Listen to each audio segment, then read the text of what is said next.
오늘 제목은 비빔밥을 먹자.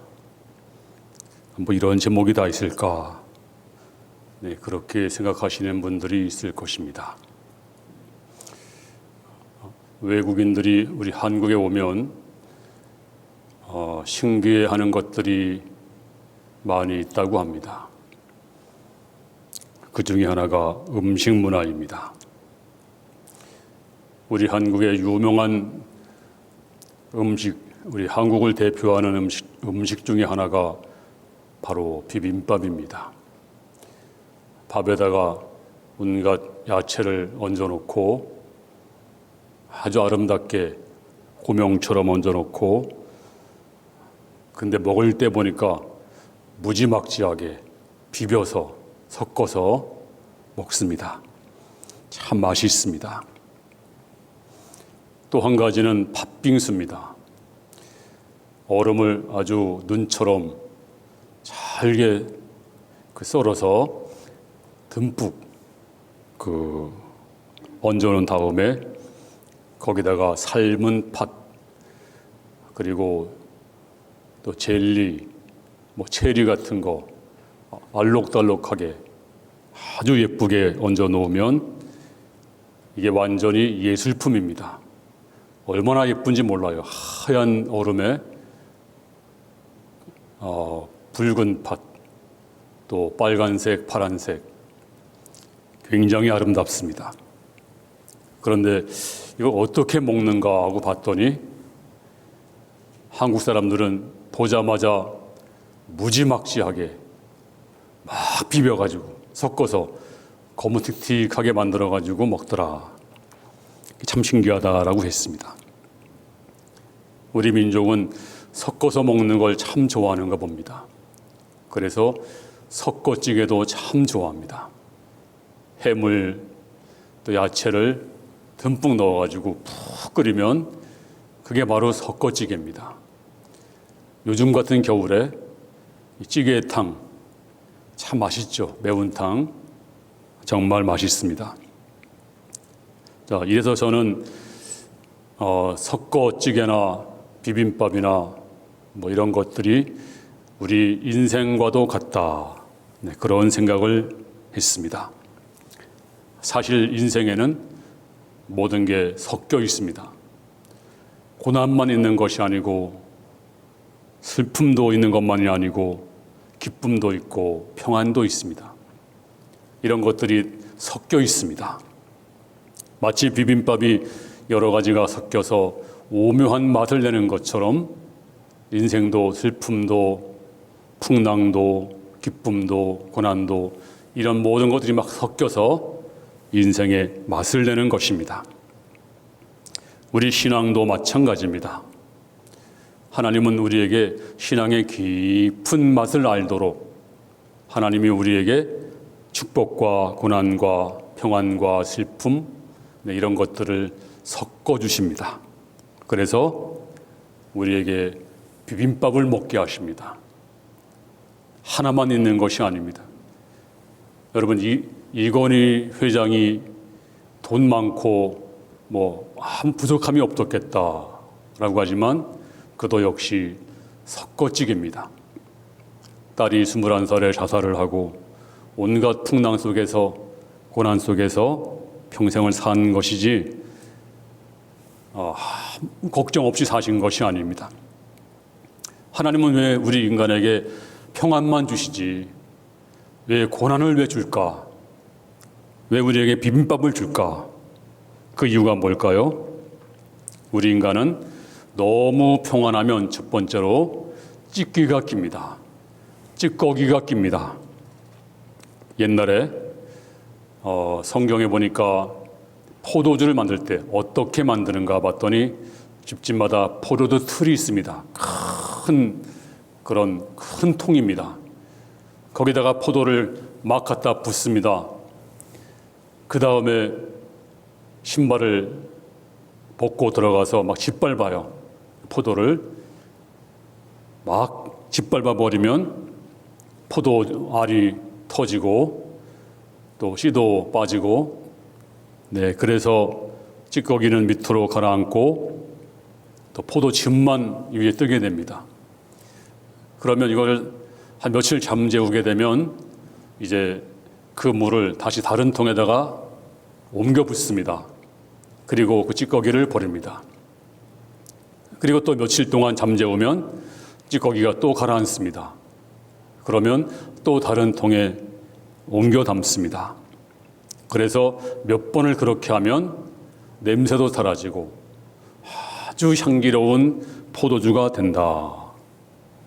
이렇게 만드는 것인데 오늘 성경에서 보니까 이렇게 말씀하고 있습니다. 오늘 11절에 모압은 젊은 시절부터 평안하고 포로도 되지 아니하였으므로 마치 술이 그 찢기 위에 있고 이 그릇에서 저 그릇으로 옮기지 않음 같아서 그 맛이 남아 있고 냄새도 변하지 아니하였도다. 여기서 모압이 나옵니다. 이 모압은 이스라엘 변방에 있는 나라입니다. 근데 이 나라는요, 한 번도 전쟁이 없었대요. 평안하고 포로도 되지 아니하고 아무 문제가 없었다는 거예요. 그러다 보니까 문제가 생겼어요. 오늘 성경이 말하기를 마치 포도주 찢기, 포도주 찌꺼기가 있는 것처럼 그렇게 굳어버렸다. 이 그릇에서 저 그릇으로 옮겨야 되는데 안 옮겨가지고 그 맛이 이상하고 냄새도 이상하고 그렇게 되었다. 이래서 점점 찌꺼기가 굳어지는 바람에 교만의 죄, 우상 숭배의 죄, 음란의 죄, 하늘을 찔렀습니다. 이래서 하나님은 안 되겠다. 그 찌꺼기를 제거해야 되겠다. 이래서 이제 고난이 오도록 허락을 했다. 이렇게 말씀하고 있습니다. 이것이 바로 12절입니다. 그러므로 여호와께서 말씀하시니라. 날이 이르리니 내가 술을 옮겨 담는 사람을 보낼 것이라. 술을 안 옮기니까 찌꺼기가 눌러붙어 버린 거예요. 맛도 이상한 거예요. 냄새도 이상한 거예요. 이래서 하나님이 강제로 사람을 보내서 강제로 포도주를 옮겨 담게 하겠다. 이 말씀은 고난을 주겠다. 전쟁을 일으켜서 너희가 포로되게 하겠다. 이런 말씀이 되겠습니다. 우리 신앙도 마찬가지입니다. 우리 신앙도 안위하고 문제가 없고 평안하면 뭐가 낄까요? 찌꺼기가 낍니다. 이래서 하나님은 그 찌꺼기를 보시고 어떻게 하실까요? 하나님은 그 찌꺼기를 제거하기 원하십니다. 이래서 우리에게 고난도 주시는 것입니다. 그러면 우리에게 무슨 찌꺼기가 있을까요? 여기 앉아있는 여러분 중에서 찌꺼기가 없는 분이 있을까요? 저 역시 마찬가지고 우리 모두 마찬가지입니다. 다 찌꺼기가 있습니다. 어떤 사람은 무관심의 찌꺼기가 있습니다. 우리가 뭘 먹을까, 뭘 마실까, 어떻게 살까 이런 염려가 없다면, 모든 것이 평안하면 가장 먼저 오는 찌꺼기가 영혼의 무관심입니다. 그래서 영이 단단하게 되고 영적인 감각이 사라집니다. 그래서 우리 영혼에 찌꺼기가 끼게 되면 뭐 기도하는 거 뭐 안 해도 사는데 지장이 없잖아. 뭐 말씀 듣는 거, 읽는 거 뭐 별로 나한테 그렇게 뭐 필요한 것이 아닌데, 이래가지고 점점 우리 영이 굳어지게 됩니다. 세계에서 가장 아름다운 나라 중에 하나가 뉴질랜드입니다. 뉴질랜드. 거기는요, 사나운 짐승이 없대요. 표범이나 일이나 늑대나 뭐 호랑이도 이런 짐승이 없다는 것입니다. 그렇기 때문에 양을 칠 때 목자가 필요 없대요. 그 양을 그냥 풀어놓으면 쥐들이 알아서 먹고 다니고 자란다는 것입니다. 그런데 이 나라에 날지 못하는 새가 5종류가 있다는 거예요. 새는 새인데 날개도 있는데 또 굉장히 아름다운데 색깔도 좋은데 그런데 날지 못해요. 그냥 걸어 다니는데요. 왜 그런가 알아봤더니 생명을 위협하는 짐승이 없기 때문입니다. 거기는 사라도 없고 호랑이도 없고 하이에나도 없고 늑대도 없고, 그러니까 이 새들이 날아야 할 이유가 없는 것입니다. 그런데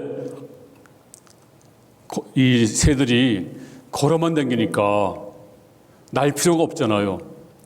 악한 자기를 해치는 짐승이 있어야 날죠. 그러다 보니까 안 나니까 점점 날개가 태화돼서 나는데 무관심하게 되었다. 그래서 날개는 있지만 걸어 다닙니다. 우리 신앙도 그와 같습니다.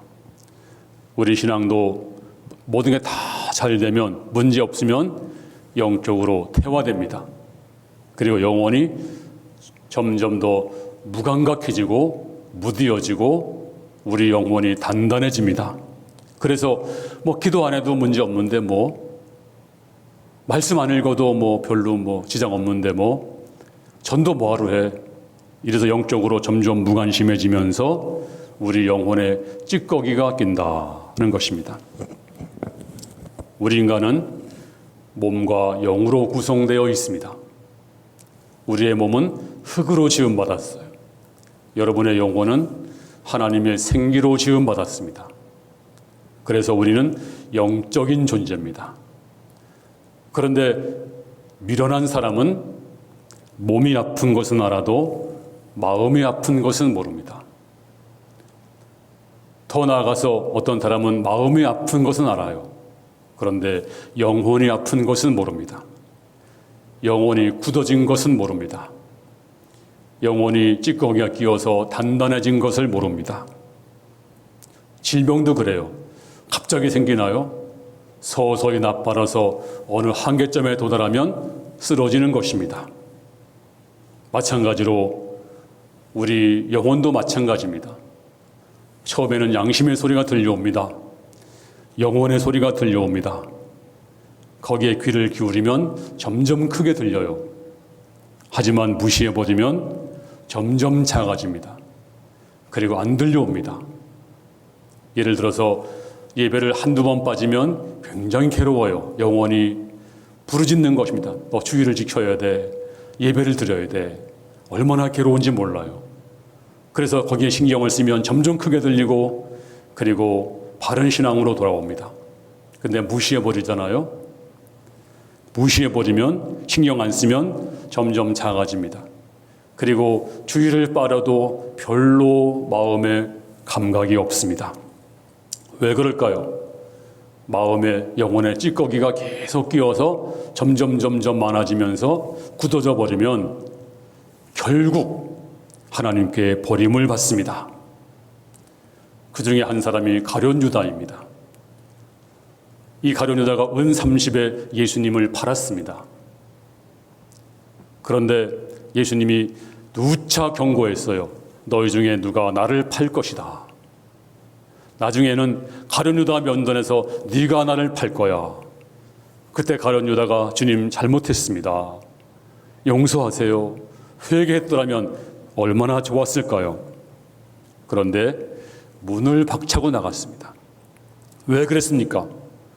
영혼에 찌꺼기가 끼어서 너무 단단히 끼는 바람에, 그래서 바른 판단을 할 수가 없었습니다. 감각이 상실했습니다. 결국 자살로서 인생을 마무리합니다. 또 한 사람 등장하죠.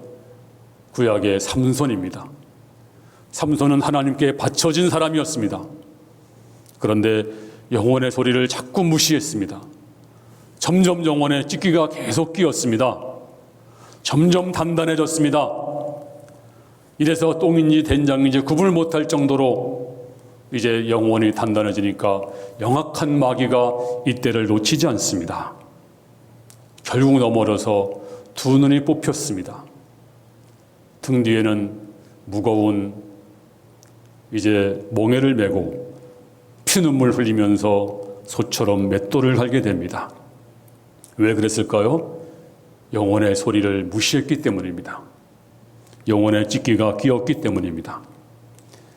또 우리가 너무 평안하면 게으름의 찢기가 낍니다. 누가복음 21장 36절에 이러므로 너희는 장차 올 이 모든 일을 능히 피하고 인자 앞에 서도록 항상 기도하며 깨어 있으라. 고난당할 때는 깨어 있어요. 새벽에도 나와서 기도하고 금식도 하고. 근데 평안해지면 새벽 기도 택도 없어요. 금식 기도, 철학 기도 안 해요. 왜 그런지 아십니까? 찢기가 끼게 되면 이걸 느끼지 못하는 거예요. 오래전에 플로리다 해변에서 그 많던 갈매기들이 전부 굶어 죽었어요. 왜 굶어 죽었는가 학자들이 조사해 보니까 원래는 거기가 항구였습니다. 이제 고기 잡는 항구였습니다. 그래서 새우잡이 배들이 거기 와서 그물을 기웃게 되면 그물에 붙어있던 새우들이 떨어져서 갈매기들이 공짜로 먹었습니다. 그런데 기후가 변화되면서 새우가 안 잡히자 다 떠났어요. 근데 갈매기들이 수십 년간 그렇게 살다가 갑자기 떠나버리니까 그 바닷속에는 잔 고기들이 그렇게 많이 살아도 안 잡아먹고 다 죽자. 그리고 죽게 된 것입니다. 그렇게 길들여서 마지막에는 이제 고기 잡는 법도 잃어버리게 되고 갈매기들이 다 죽었다는 그런 결과였습니다. 그렇습니다. 우리가 영혼에 찌꺼기가 끼면 영혼에 관심 갖지 않습니다. 말씀 들어도 감동이 없습니다. 이래서 안셀무스가 말하기를 게으름은 살아있는 사람의 무덤이다 라고 했습니다. 우리 마음속에 찌꺼기가 낍니다. 그러면 어떻게 이 찌꺼기를 제거할 수 있을까요? 네, 반드시 포도주를 옮겨야 됩니다. 오늘 11절에 마치 술에 그 찌기 위에 있고 이 그릇에서 저 그릇으로 옮기지 않음 같아서 그 맛이 남아있고 냄새가 변치 아니하였도다. 그렇습니다. 옮기지 않으니까 그 찌꺼기만 계속 끼워버리고 맛도 이상하고 향기도 이상하다. 맛도 없다. 냄새도 이상하다. 그러므로 강제로라도 옮겨야 된다. 그렇습니다. 옮기지 아니하면 찌꺼기가 낍니다. 옮기지 아니하면 맛도 이상하고 냄새도 이상합니다. 그러므로 이 찌꺼기를 제거하는 방법은 포도주를 옮기는 것밖에 없습니다. 옮기는 것은 귀찮고 힘들고 괴로운 것입니다. 그래서 옮기는 것이 뭘까요? 하나님의 고난이고 또 회개입니다. 자신을 돌아보는 것입니다. 사람은 평안할 때 회개하지 않습니다. 고난이 와야 회개하는 것입니다. 탕자를 보세요. 탕자가 돈 많을 때, 허랑방탕할 때, 친구 많을 때 회개했나요? 그런 흔적이 없습니다.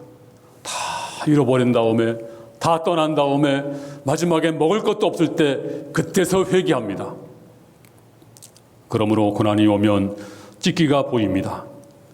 그리고 회개하게 됩니다. 그러므로 고난이 올 때 하나님이 나를 회개하게 하시는구나 깨닫고 빨리 회개하셔야 됩니다. 그래서 우리가 부르는 찬송 중에도 천부여 의지 없어서 주 앞에 옵니다. 언제 오나요? 고난이 올 때, 하나님이 강제로 옮길 때. 그렇습니다. 하나님이 강제로 옮기시는 것입니다. 오늘 말씀처럼 강제로 옮기는 것입니다. 그래서 오늘 12절에 보면 그러므로 여호와께서 말씀하시느니라 날이 이르리니 내가 술을 옮겨 담는 사람을 보낼 것이라. 그를 기울여서 그 그릇을 비게 하고 그 병들을 부수리니 내가 술을 옮겨 담는 사람을 보내리라. 강제로라도 회개하지 않으니까 고난을 주시는 것입니다. 빨리 회개하라고. 그래서 강제로 이 고난을 주어서 그 포도주를 옮겨 담게 하는 것입니다. 그런데요, 그래도 회개하지 않아요. 그래도 고집 때문에 너무 많이 끼워가지고 조금 끼웠을 때는 그래도 회개합니다. 그런데 너무 많이 끼워버리고 굳어져 버리면 청소로 안 돼요. 방법이 없어요. 어떻게 할까요? 그들을 기울여서 그 그릇을 비게 하고 그 병들을 부수리니.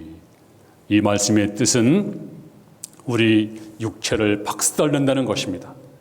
병을 깨뜨리는 것처럼 우리 몸을 깨뜨리는 것입니다. 왜 하나님께서 우리 육체를 박살내십니까? 그 이유가 고린도전서 5장 5절입니다. 다 같이 시작. 이런 자를 사탄에게 내어주었으니 이는 육신은 멸하고 영은 주 예수의 날에 구원을 받게 하려 함이라. 네, 이런 자를 사탄에게 내어주었으니 고난을 주어도 회개하지 아니하고 이제 그 포도주를 강제로 옮기게 해도 너무 많은 씻기가 껴 있어가지고서 어떻게 해볼 돌이 없는 사람은 어떻게 할까요? 사탄에게 내어줍니다. 육신은 멸하고 병을 깨뜨리고 육신을 박살내어서 왜 박살낼까요? 예수의 날에 구원을 받기 위해, 영원만이라도 구원받기 위해서, 부끄러운 구원을 받게 하기 위해서 하나님은 어쩔 수 없이 그 몸을 데려가신다. 어떤 사람은 병으로 데려가시고 어떤 사람은 사고로 데려가시는 것입니다. 그러므로 오늘 시간 여러분들이 내 영혼의 찢기가 무엇인가? 교만의 찢기가 있는가? 의심의 찢기가 있는가? 게으름의 찢기가 있는가? 무관심의 찢기가 있는가? 불신의 찢기가 있는가? 찢기가 너무 단단해서 이거 안 벗겨지고 있는가? 그러면 하나님 앞에 회개하셔야 됩니다. 하나님이 육신을 박살내기 전에 회개하셔야 됩니다. 그러므로 하나님의 고난은 우리에게 놀라운 축복이 되는 것입니다. 고난이 곧 저주만이 아닙니다. 고난이 올 때 회개하시기 바랍니다. 시편 119편 67절에 시작. 고난 당하기 전에 내가 그릇 행하였더니 이제는 주의 말씀을 지키나이다. 그렇습니다. 고난 당하기 전까지는 그릇 행했습니다. 내가 최고인 줄 알았습니다.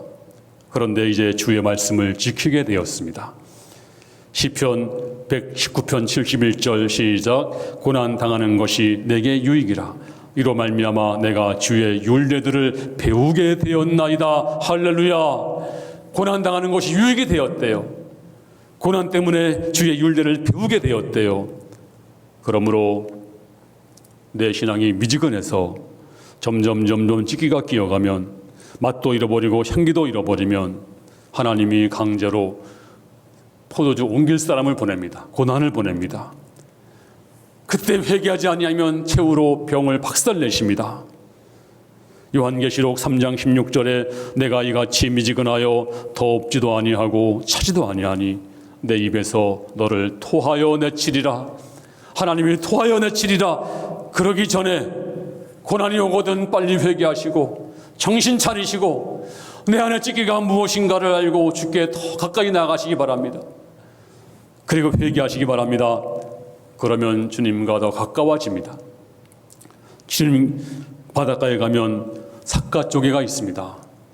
삿갓조개는요 파도가 치면 칠수록 단단히 붙어가지고 뛸 수가 없대요. 칼로 안 띄어진대요. 왜냐하면 너무 오랜 세월 동안 파도가 치는데 거기 살아남기 위해서 바위에 딱 달라붙어버리면 그 조개를 뗄 자가 아무도 없다는 거예요. 얼마나 단단히 붙어 있는지. 그렇습니다. 환난과 시험은 주님께 딱 달라붙게 만듭니다. 그리고 주님과 더불어 이제 믿음으로 살아가는 삶, 우리가 찬양할 때 이런 찬양합니다. 고요한 바다로 저 천국 향할 때 주 내게 순풍 주시니 참 감사합니다. 2절에 큰 물결이 일어나 나 쉬지 못하나. 큰 물결이 일어나서 나 쉬지 못하지만 그 다음에 이 풍랑으로 인하여 더 빨리 갑니다. 이 풍랑 때문에 더 빨리 간대요. 우리가 환난과 핍박이 올 때 이게 주님의 은혜구나. 나로 주의 말씀을 보게 하는구나.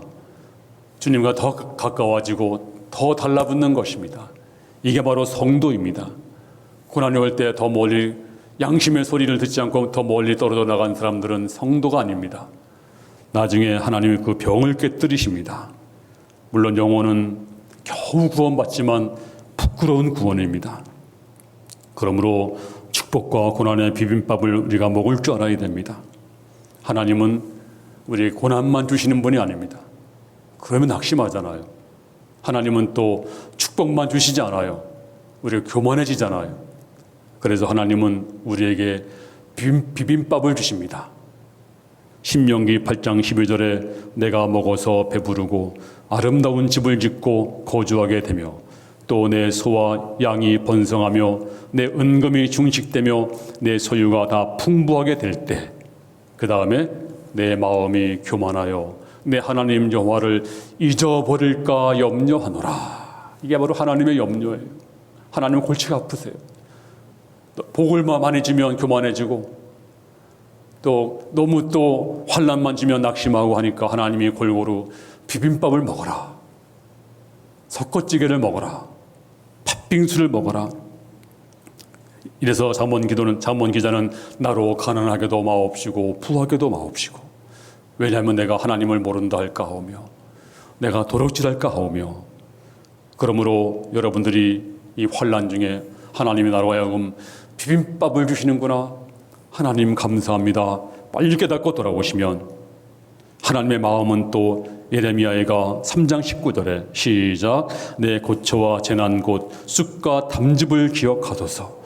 내 마음이 그것을 기억하고 내가 낙심이 되오나 이것을 내가 내 마음에 두었더니 그것이 오히려 나의 소망이 되었사오면 여호와의 인자와 긍휼이 무궁하심으로 우리가 진멸되지 아니함이니이다. 내가 쑥과 담즙, 얼마나 쓴 것입니까? 담즙이 얼마나 고난받았으면 이렇게 말하겠습니까?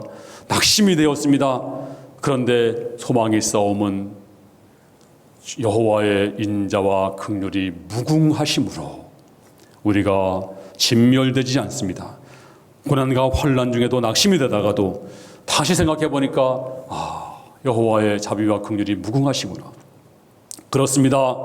하나님은 고난 당할 쯤에 피할 길을 주시고 절망인 줄 알았더니 소망을 주시고 오늘도 저와 여러분에게 비빔밥을 먹게 하십니다.